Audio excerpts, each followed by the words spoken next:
In this Schedules Plus tutorial, we're going to take a look at how you can integrate a membership form for individuals who are either adding a new membership from home or renewing a membership. First of all, when people come to your homepage at Schedules Plus, they're going to see an area such as this. If you've turned on membership renewal, you'll see the Add or Renew a Membership button available for people to select from. After they found themselves in the system, they're offered with information about their current membership if they have one. So in this case here, Deb is going to be renewing a membership because she has a membership that's about to end on May 25th. The memberships she has to choose from are then shown. In this case, bronze, gold, and platinum, all of them fee-based. It also indicates what period the renewal will be for when one of these is selected. If you don't have membership forms identified for your system, this process will go about as you would expect. You select the membership you want, you would confirm the selection, and then take a look at that confirmation, reading the message here to confirm this membership selection and proceed to payment.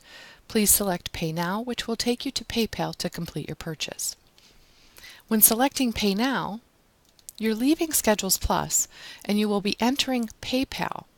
And PayPal will protect that session through their security protocols. The individual can pay with a debit or credit card. They don't have to have a PayPal account. And when I select Pay with credit card or debit card, it would fill in that information for me. Now, if I want to take a look at this process, but I want to ask for a membership form to be completed, you can do that. You can actually use membership form or form generation tools that are available on the internet. There are many to choose from. In my example, I'm going to use a very easy to use solution called JotForm. And essentially what we're going to do is we're going to create that form in that external tool. That form gets created as a web link, and then we're going to capture that web link and put it into our account settings for memberships. So let's quickly take a look at JotForm.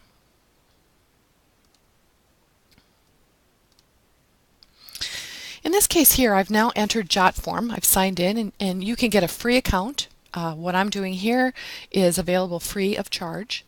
And with regard to limitations, there are usage limits, but they're quite high. So you can take a look at JotForm. You may find another solution that you prefer, but this is actually a very nice and easy to use drag and drop kind of solution. I've created a sample form here. You can actually add your logo. I didn't in this case. But every single one of the field areas here is a field that you can define. So membership form, I was able to actually edit the settings for that and actually identify the text I wanted. Name, also there, I can position it the way I want. There's additional options I can choose from.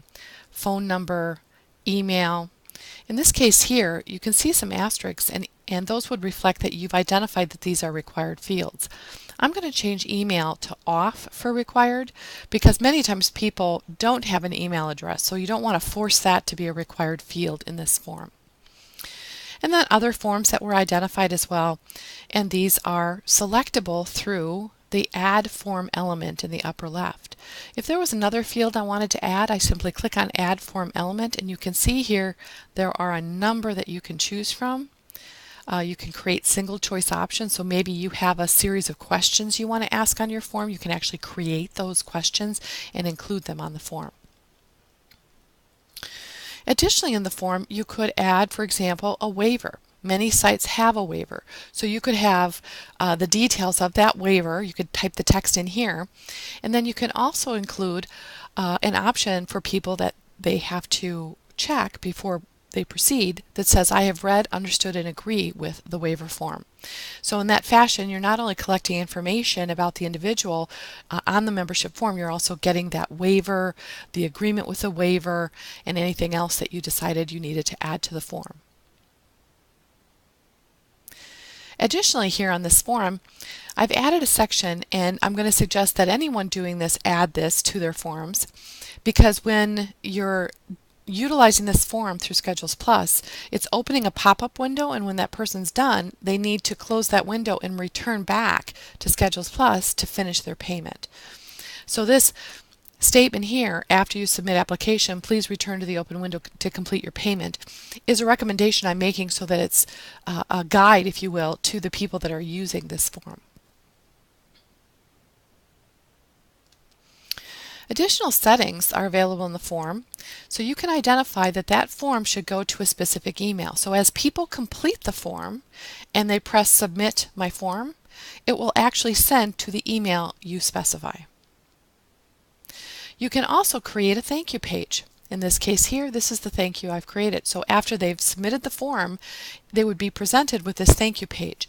Again, here, I recommend that you include some language here that advises the reader to close this window and return to the payment page to complete their membership registration process. Now let's take a look at how we turn this on within Schedules Plus. Once you've created your form, you're going to click this Publish button in JotForm, and you're going to be given a web link, and you're going to copy that link. We now have that in our copy area of our computer, so we can go put that into the proper place in Schedules Plus. Let's take a look at where that will occur.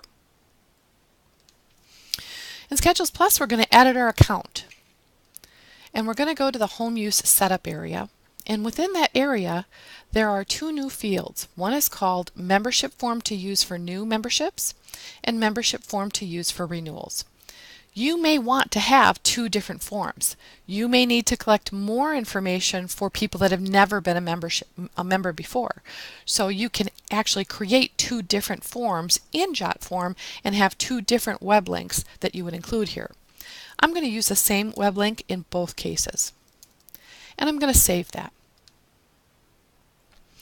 So now that's all I needed to do. Created the form in JotForm or any other external tool that you choose, get the web link, and then put that web link into the Home Use Setup so that you see those web links reflected.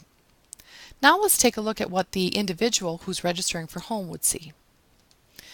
Going back to where that person had confirmed their membership, instead of now seeing the page that they saw previously where they would just be taken immediately to PayPal to pay, they're going to have an intermediate page. So that page now is slightly changed. It's going to look like this. And it will say, please click the membership form button below, and it's telling them it will open a form that we ask you to complete. It also says, after submitting the form, please return to this page. Again, guiding the individual in terms of the steps they need to complete. So you can notice here I don't have the PayPal button anymore. So I'm guiding the individual to go complete that form before the PayPal button is presented. I click on that membership form button, and it opens a window. And within this window then, I can complete the form. So this is that form that we created, and I can fill in all those fields. Let's just put in some samples here. You'll see here too there's validation. So if I miss any of these required fields, it will tell me to go back and fix that.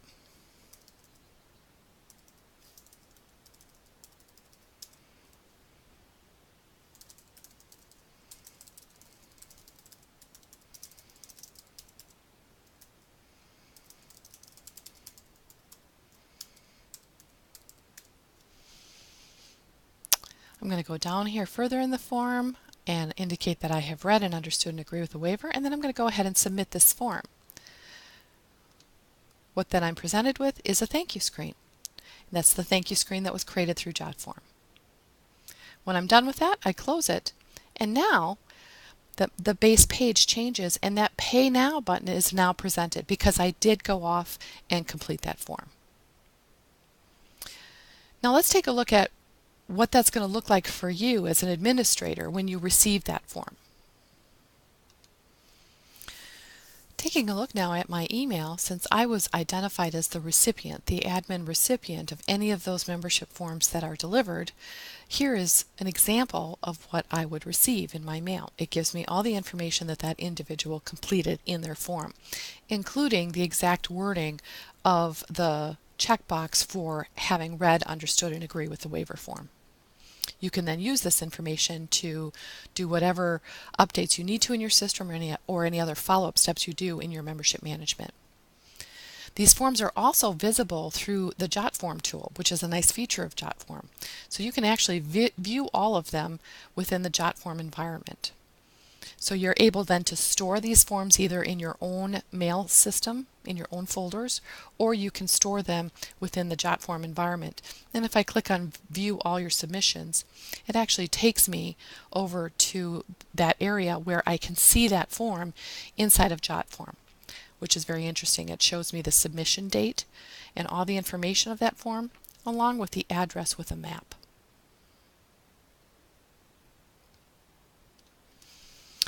Finally, on the screen that the member is utilizing when they're returned back to the screen, I do provide a resubmit option in case they, for some reason, perhaps put in the wrong information and they want to actually resubmit their form.